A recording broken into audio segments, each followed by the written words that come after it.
This is for a tie from Durant. No. It's back to Durant. Curry for the tie. No. Rebound call. Foul Golden State. 2.9 to play. The end of the game was the story of the game. Two very good looks. I know the Rockets not going to be necessarily happy that they gave those up, but 8 of 33 from three, 24% shooting, the big difference. 4 of 14 for Steph Curry, who missed that last one. We will have the coaches, the players, and more. Casey Stern, Pat Bev is with us. We got Smitty and Coach, and Pat, we're sitting there watching those plays. Yeah. And I mean, you're right, sigh of relief times 10 after giving up that Durant look and then the Curry look right after it. Yeah, you could tell it was some miscommunication. Of course, everyone at this table know you can't give the best player in the game an open shot, and then right after that offensive rebound and Steph Curry open shot. But, what a game. Man, what a game. They two good teams that play really well. The Rockets, big night for Eric Gordon, big night for PJ.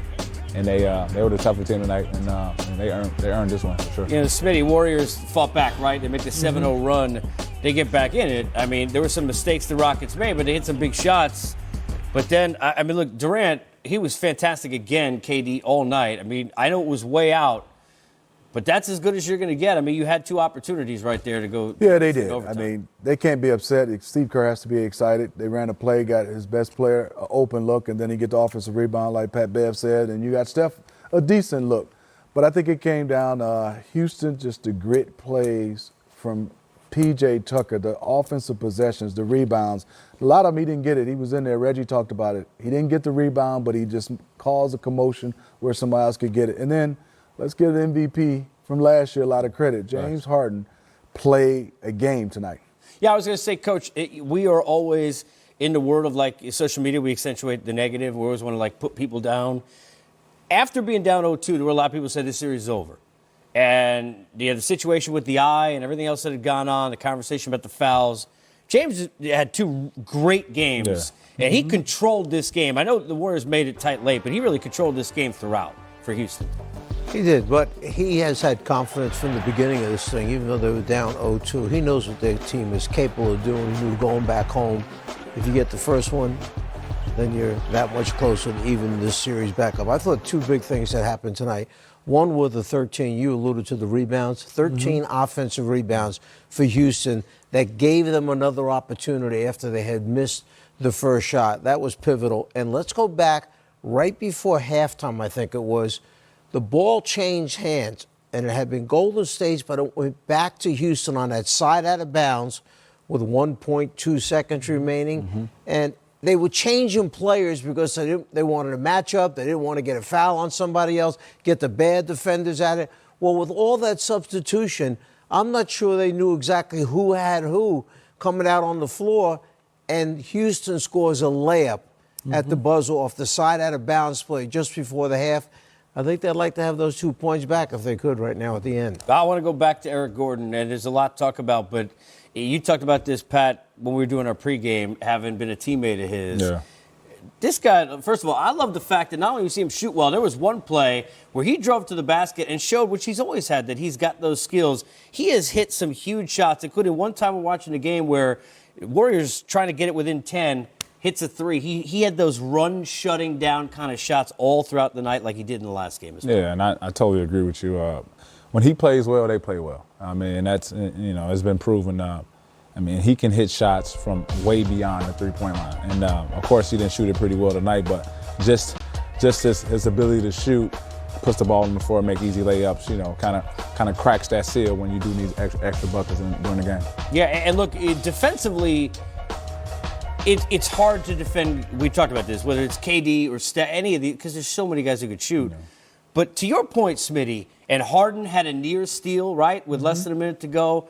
Those effort plays, they were there for really throughout this game, bell to bell defensively for Houston. There were times one-on-one against Durant, you're going to give up shots, but the effort didn't seem to wane really at any point, even during the runs that the Warriors made defensively. Yeah, and give credit to P.J. Tucker. We talk about the Hamptons Five. They're going small a lot without Clint Capella playing a lot of minutes. So they have to have guys coming out rebounding. I thought Eric Gordon, we talk about his offense, but he does a solid job defensively as well. Yeah. Eric Gordon is either matched up with Clay or KD or Steph or somebody, and he comes out and defends pretty well. He's made life hard for Klay Thompson on both ends. They are rebounding when they're playing small ball, and they're doing a better job of getting extra possessions right now in these last 2 games than the Warriors. Yeah, outside of a quarter in this series that you had, Clay hasn't really shot the ball incredibly well the first couple weeks, Coach. Steph as well. 4 of 14 from 3 tonight. Not just that last look, but there were a number of looks in the fourth quarter that he usually hits. They're going to need that. Look, this is a very good Rockets team. They're here for a reason. They had a chance to put this team away maybe if CP3 stays healthy last year. Do you see the Warriors winning this series, let alone going further, if the 2 Splash Brothers don't start shooting the ball better at some point? Well, hasn't that been the key to their success in the past championships? When they're making shots, they have a chance to go on and win. And I have to say, yeah, if they're not going to make shots, think about it. Who are they posting up, down low on the inside if they're not making shots? And it's not the mismatch of, okay, well, you had a face in that one when they kept, eventually sending KD down to the low post area. So they have to make shots. Their 2 starting guards combined for 40 field goal attempts tonight, but Clay only 5 of 15. And you've got to get the contribution. It's almost like if one of them's having a bad night, they defer to KD. Yeah. All right, it's not going. Let me give it. KD, get us a bucket and keep us in this game until we can get it going. And it's got to be the 3 of them. I think back in the game, how about 2 fast break layups that Draymond Green missed at the rim, and he missed them. All little things that add up in a close game.